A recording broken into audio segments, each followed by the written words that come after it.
आप सभी का। मैं हूं आपके साथ नैना यादव, लेकर हाजिर हूं हमारा खास शो पूछता है इंडिया।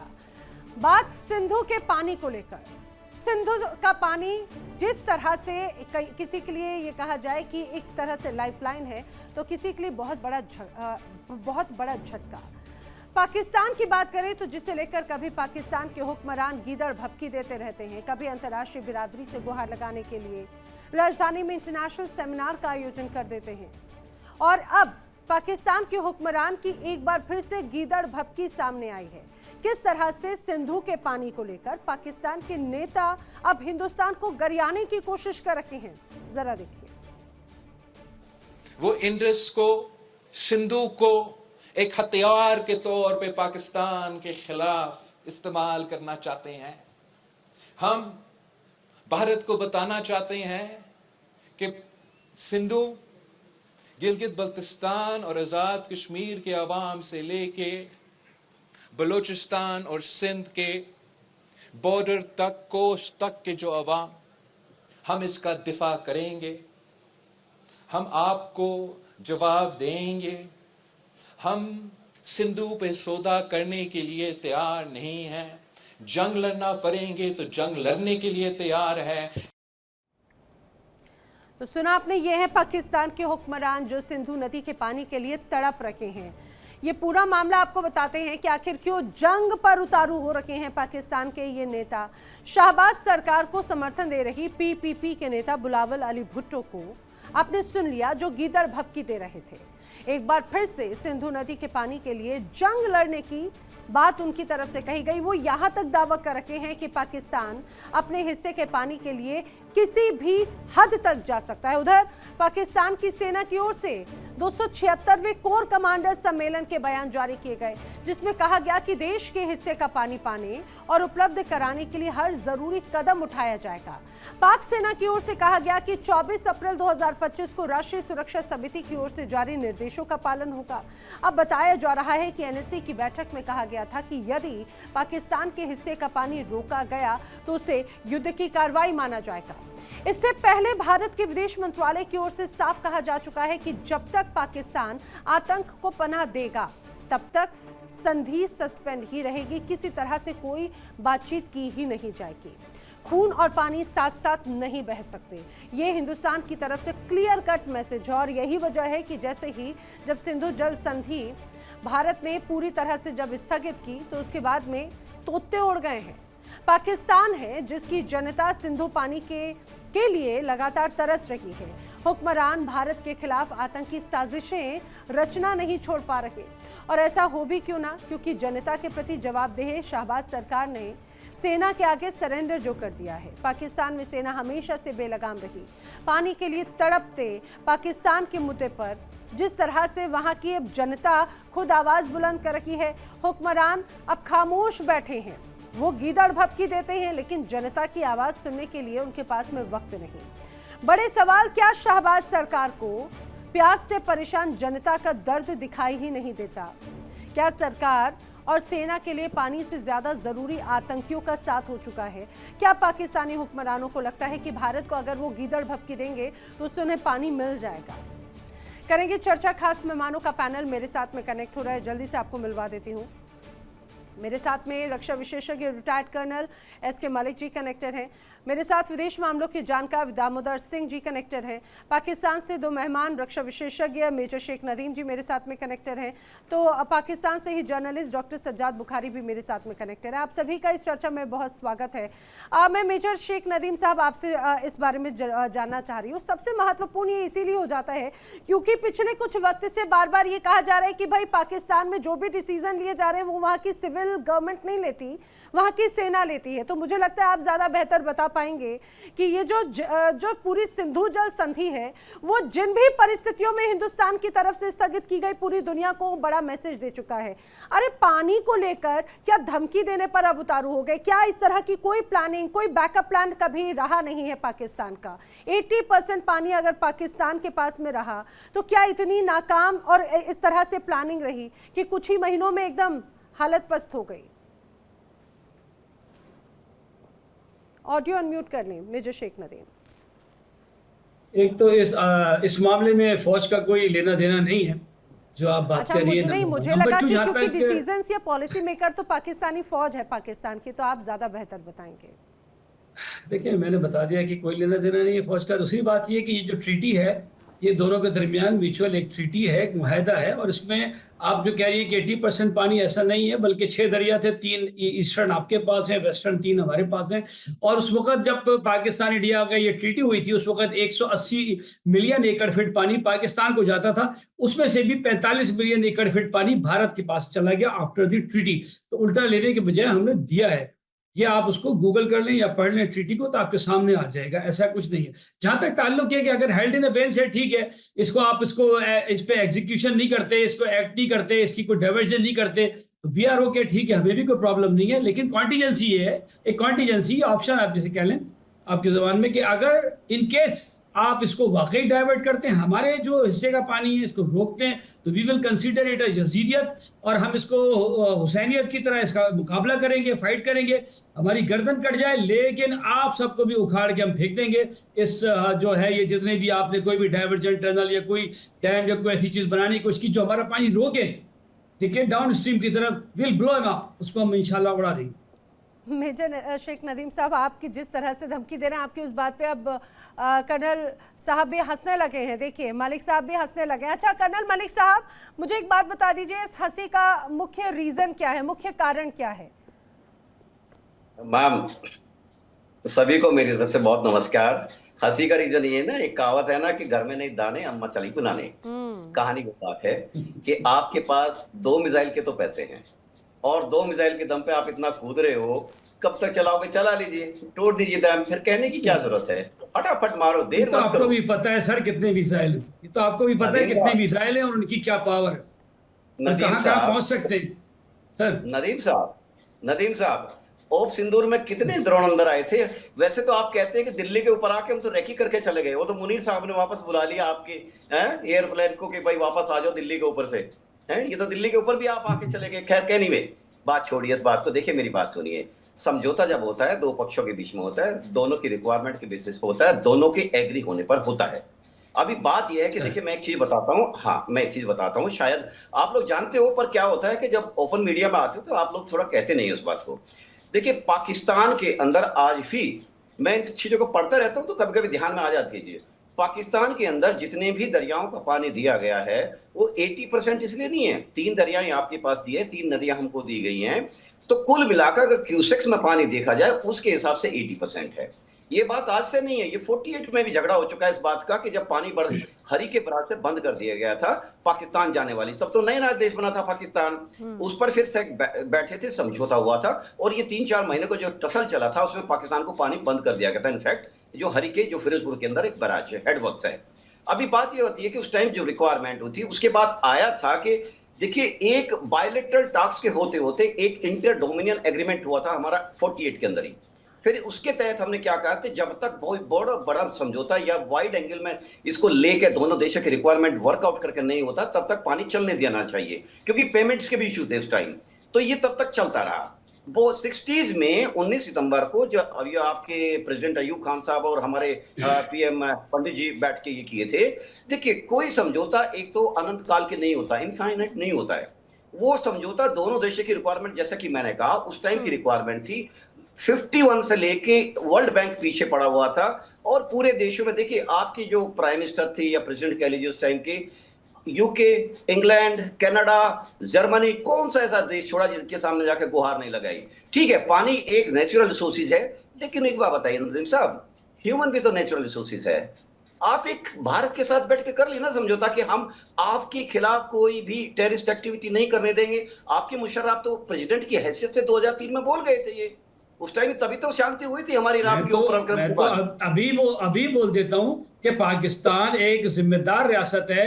हम किसी भी दुनिया के, इंडिया के भी खिलाफ कोई भी दहशतगर्दाना कार्रवाई की ना सिर्फ मजम्मत करते हैं, बल्कि एश्योर करते हैं कि अगर हमें इस की कहीं पे इसको रोकना पड़ा तो हम इसको रोकेंगे। पहली बात तो ये कि ऐसे तो कोई भी एकतरफा इल्जाम नहीं होता।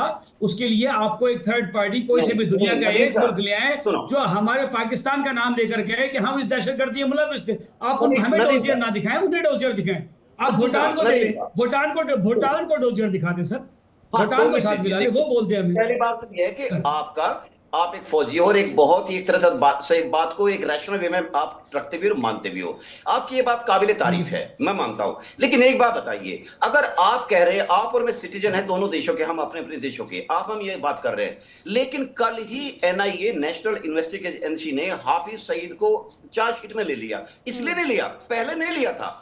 दिसंबर में जब चार्जशीट की थी तो एक जट बैठा है वहां पे पीओके के अंदर, वो जट साजिद जट है ना, वो उसका नाम था। लेकिन अब इसलिए क्या कि तो पूरे के सबूत पुख्ता किए गए, डिजिटल सिग्नेचर लिए गए और इसके साथ साथ गहन छानबीन की गई है। और जो उसके बाद ओप महादेव है, 3 वो हूरों के पास पहुंचा है ना, वो 72 वाले एड्रेस के घर पे पहुंचा है 3 लोग, 3 टेररिस्ट। उन तीनों के पास से सैटेलाइट फोन का मिलना, उनके जूते, उनकी मैपिंग, उनके कपड़ों की मैपिंग, उनके एम्युनिशन की मैपिंग, हथियार की मैपिंग। हथियार तो M4 वो मिली है अमेरिकन थी, अमेरिकन तो यहाँ नहीं है, या तो पाकिस्तान में, अफगानिस्तान में, भारत में तो M4 है नहीं, और ना चाइना में भी नहीं वही है। तो आप ये समझिए कि आप और जब हम बात करते हैं, ये बहुत अच्छी बात है, लेकिन क्या होता है कि जब लोग बैठे हुए पीछे ये हरकतें करते हैं, वो लोग सही, यही तो बात है कि आखिर है। इस चीज को कभी समझ ही नहीं पा रहे। हमेशा सिर्फ धमकियों पे धमकियों की बात होती है। लेकिन सज्जाद, जल्दी से मुझे अच्छा इस बात को समझाने की कोशिश कीजिए। हालांकि यहाँ पर कर्नल मलिक साहब ने कहा बैठ के बात कीजिए, हालांकि मुझे लग रहा है कि वो वक्त अब उस हालात से बात बहुत आगे निकल चुकी है।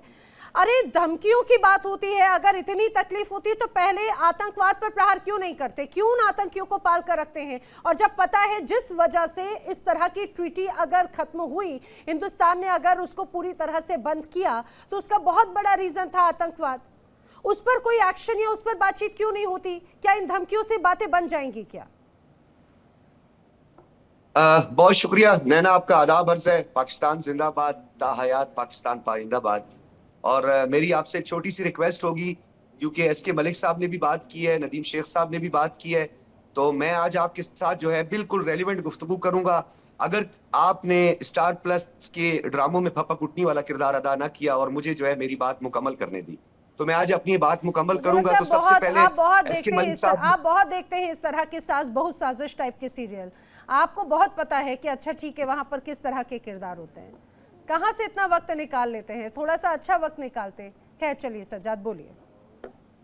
मुझे जब अच्छा वक्त मिलता है मैं अपने बच्चों को डोंकी राजा दिखाता हूँ, फिर लोकसभा में जो है नरेंद्र मोदी का किताब भी दिखा देता हूँ, फिर वो हंसते हैं, एंजॉय करते हैं। अच्छा, आगे तो बात कर लेते हैं ना। मतलब फिर बच्चे समझ गए ना कि शहबाज शरीफ और प्रधानमंत्री नरेंद्र मोदी में क्या अंतर है। आप डोंकी राजा के साथ साथ हिंदुस्तान के लोकसभा में पीएम मोदी का अगर वाक्य दिखाते हैं तो दोनों में अंतर समझ जाते होंगे ना आपके बच्चे, शहबाज शरीफ और पीएम मोदी को लेकर। चलिए बहुत शानदार। जी, दोनों को हम सामने रखते हैं और उनको लेकिन सिंदूर जिसको अपने तंदूर की मुझे शाकल अच्छा कर नहीं दिया लगा था आपने अपने प्रधानमंत्री को डोंकी राजा कह दिया, मुझे बिल्कुल अच्छा नहीं लग रहा। नहीं, आपको अच्छा चलिए इसलिए नहीं रिलेवेंसी लगा, पर आ आपको जाते हैं, मुझे इसलिए अच्छा नहीं लगा। देखिए आप इतने आराम से बोल लेते हैं, आप अपने प्रधानमंत्री को, आप कोई भी कुछ नहीं मान रहा, आपकी सेना उन्हें कुछ नहीं मान रही, आप बड़े भरी डिबेट में आप अपने प्रधानमंत्री को, पाकिस्तान के प्रधानमंत्री शहबाज शरीफ को आप डोंकी राजा बोल दे रहे हैं। खैर डेमोक्रेसी है हर जगह की अपनी अपनी। बताएं। कोई बात नहीं, मजा नहीं आया, आपने पुरानी बातें की है, मैंने नई बात की है। चले खैर कोई बात नहीं, चले। अच्छा अब ऐसा है नैना, मैं सब देख रहे हैं, नदीम शेख साहब भी देख रहे हैं, नदीम शेख साहब भी जो है वो हमेशा कोशिश करते हैं, रेलिवेंट बात करते हैं। तो आज मैं आपके इस पूरे मंच को चैलेंज करता हूं कि इंडस वाटर ट्रीटी पर मुझे खामोश होके सुन लें और मेरे सवालों के जवाब दे दें। ठीक है, मैं कोई भी ऐसी बात नहीं करूंगा। मैं स्टार्ट करता हूं SK मलिक साहब से। SK मलिक साहब ने कहा हम दुनिया के पीछे भागते रहे, ओ रूस, कनाडा, बर्तानिया, पता नहीं कौन कौन से मुल्क। He looks like he knows each and everything, but in reality he don't know even single penny about treaty and Indus water treaty. मैं अभी एक्सप्लेन करता हूं आपको, मुझे आप बताएं, ये इंडस वाटर ट्रीटी जो है ये 1960 में ये ट्रीटी साइन हुई थी। लोकसभा में इसकी मंजूरी कब हुई थी? लोकसभा में बिल कब मंजूर हुआ था? 1954 में। एक मिनट सर, बर्दाश्त करें, इकट्ठा जवाब दे देना। मैंने कहा है सारी दुनिया देख रही है, मेरे सवालों के जवाब देने हैं, ठीक है। दूसरी बात यह है कि ये 1960s में जब ये ट्रीटी साइन हुई थी, तो मुझे ये बताएं उस वक्त वर्ल्ड बैंक से आप कर्जा लेकर अपने यहाँ डैम बना रहे थे कि नहीं बना रहे थे? पहले मेरे इस सवाल का जवाब दीजिएगा। उसके बाद फील्ड मार्शल अयूब खान ने 1960s के बाद, यानी हमें ये जब समझ आ गई कि आपने आधी दुनिया की मिन्नतें तरले कर ले, जाके गोडे गिटे पकड़ रहे हैं, हमारा पानी है जो कि हमारा डाउन स्ट्रीम है, हमारा राइट है, आप हमारे पानी से जो है 3 दरिया मांग रहे हैं। और वो बहाना आपने ये बनाया, जब आपसे पूछा गया आपके उस वक्त नेहरू साहब से कि नेहरू साहब ये बताएं आपको इतना इजाफी पानी क्यों चाहिए, तो आपने कहा हमने अपना जो डेजर्ट वाला एरिया है राजस्थान, उसको सैराब करना है। आपने 1000 किलोमीटर से ज्यादा आपने टनल्स बनाया। अभी आप नीचे देख रहे हैं, गूगल में ना देखें, मुझे देखकर बात करें ताकि हम देखेंगे कि कितना आपने तैयारी की हुई है, ठीक है। अच्छा, और उन जो कैनाल्स थे, सज्जाद सुनिए ना, आपने कहा रेलेवेंट, मैं बोल रही हूँ आप ये सज्जाद कोचिंग क्लास क्यों खोलकर बैठ जाते हैं हमेशा? ये जो आप कोचिंग क्लास यहाँ पर खोल रहे हैं, आप एक बार सज्जाद कोचिंग क्लास में अपने पाकिस्तान के जो सेना है, पाकिस्तान के जो हुक्मरान हैं, आपके जो तमाम बड़े नेता हैं, उनको लेकर आइए ना। जितने अच्छे फैक्ट आप बता रहे हैं एक बार उनको भी बता दीजिए। सज्जाद कोचिंग क्लास में उनको हिस्सा में आप क्यों नहीं लेकर आना चाहते हैं? आप मेरी डिबेट में यहाँ पर आके सुनिए ना, मैं समझ रही हूँ, मैं बिल्कुल समझ रही हूँ आप क्या करना चाह रहे हैं। आपने शुरुआत की चीजों की तो बताई, उसके बाद के हिस्सों की भी जरा बात कर लेते।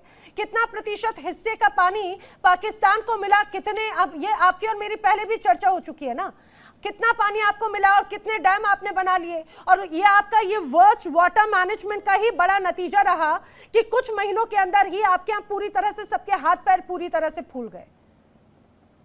अच्छा, दूसरा ये है कि एसके मलिक साहब, क्यूसिक जो होता है वो फ्लड में ये टर्म इस्तेमाल होती है, ठीक है। ये मिलियन एकड़ फीट के हिसाब किया जाता है। तो ये जो इंडस वाटर के अंदर आपने ये जो क्यूसिक की टर्म इस्तेमाल की है ना, तो इस पर भी जरा थोड़ा सा गौर कीजिएगा, ठीक है। ये फ्लड की सूरत में ये टर्म ज्यादा इस्तेमाल की है। मैं बता देता हूँ, जब स्टैग्नेंट वाटर होता है क्यूसेक होता है, जब फ्लोइंग वाटर होता है, और जब खेतों में जाता है उसको कहते हैं। अरे मालिक सर छोड़िए ना, कहाँ वो देखिए, आपको पता है वो टैक्टिस पता है सज्जाद की, सज्जाद की टैक्टिस पता है, सज्जाद की टैक्टिस जानते हैं आप। यही इसी तरह से वो उस गीत, मैंने आतंकवाद पर प्रहार की बात हुई ना, तो उसके बाद में वो बात को पूरी तरह से खत्म करके बैठ गए, सज्जाद कोचिंग क्लास खोलकर बैठ गए। दामोदर जी, मुझे जरा बताइए इस कोचिंग क्लास के जो फैक्ट्स हैं, आखिर उसकी इन कोचिंग क्लास की जरूरत सबसे ज्यादा किसको है? किसको जरूरत आती है? उनको जो गीदड़ भपकी दे रहे हैं, जिनसे संभल नहीं रहा अपना देश, जहाँ की जनता पानी के लिए त्राहिमाम कर रही है, खाने के लिए त्राहिमाम कर रही है। पीओके बलूचिस्तान की जनता हिंदुस्तान से कह रही भैया हमें राशन दे दो, हमारी सेना और हमारी जो सरकार है बहुत नाकारा हो चुकी है, पानी तक नहीं दे सकते। ये नरेंद्र जो है, ये भी जो है गूगल में देख रहा था, चेक करो कितनी तैयारी की है। कोई बात नहीं, कोई बात नहीं, आपके यहाँ तो गूगल नहीं चल रहा होगा, मैं समझ गई हूँ। आपने जो फैक्ट्स पेश किए, हमें जरूरत ही नहीं है गूगल की, बहुत अच्छी बात है। हमें आपकी बुराई का पता है कैसे करनी है। सज्जाद मियां, तब भी नहीं कर पाते सज्जाद। आपने हमारी तारीफ करी, गूगल हम इस स्पीड से देख सकते हैं। प्रॉब्लम है कि सर मैं पठान जरूर हूं, आपका मियां नहीं हूं। हमारी मियां औरत बीवी औरत होती है, मैं आपका मियां नहीं हूं। आगे करें बात। जो भी हो, मैं तो नहीं जानता, पर एक बात की खुशी कि आपने अपने प्रधानमंत्री को आज जो तवज्जो दी उसके बारे में भी नैना ने बहुत अच्छे से एक्सप्लेन किया। चलो अब फैक्ट की बात करते हैं। मैं आपकी आंखों में उसको छोड़े, अपनी बात करें, अपनी बात करें। क्या तैयारी करके आए वो बताएं। ना इनको म्यूट एग्जाम दे रहे हैं, एग्जाम मुझे लग रहा है, मैं वही बोल रही हूँ ना, आप जो पढ़ाई करते हैं एक बार उधर भी तो पास करें। अच्छा, मैं आतंकवाद की बात पे आ जाती हूँ। दामोदर जी, मुझे जरा बताइए, यहाँ पर इतना पानी बहाते हैं, जब खून बहाने की बात आती है, हिंदुस्तान ने कह दिया कि भाई पानी और खून साथ में नहीं बहेगा, तो इतनी तलमिलाहट क्यों है? पानी ज्यादा प्रेम है से ज्यादा प्रेम है, या फिर इनको आतंकवाद से ज्यादा प्रेम है?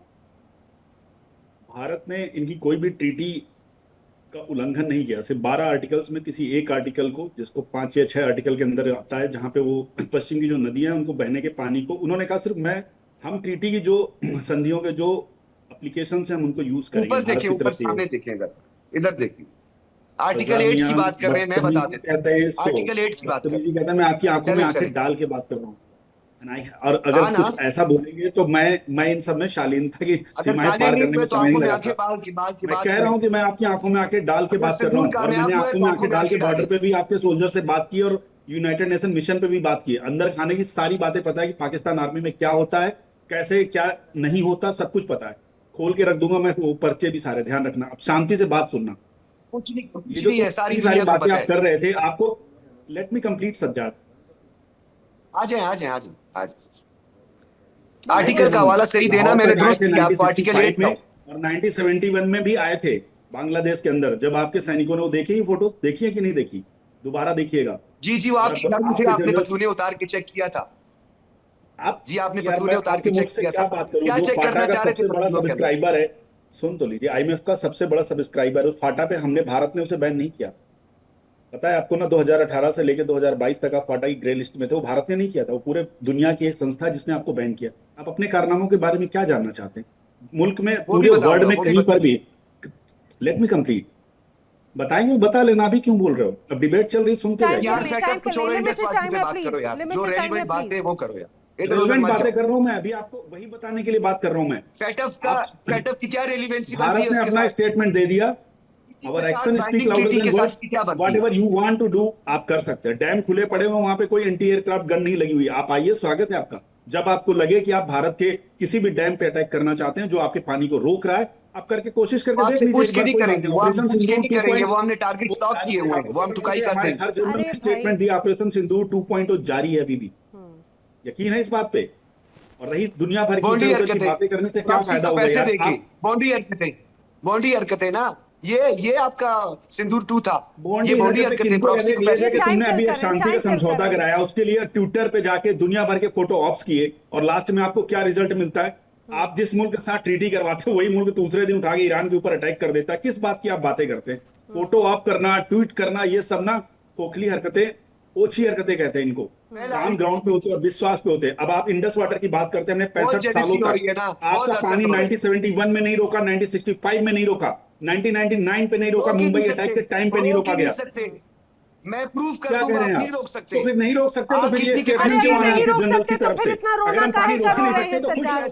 काहे का इतना रोना रो रहे हैं? अच्छा मेजर शेख नदीम साहब आप बता दीजिए, अगर इतना ज्यादा कॉन्फिडेंट है कि पानी नहीं रोक सकते तो क्यों इतने बड़े सेमिनार कर रहे हैं अपने देश में? क्यों अंतर्राष्ट्रीय मंचों पर जाकर रोना रो रहे हैं कि हाय हिंदुस्तान ने पानी रोक दिया हमारा?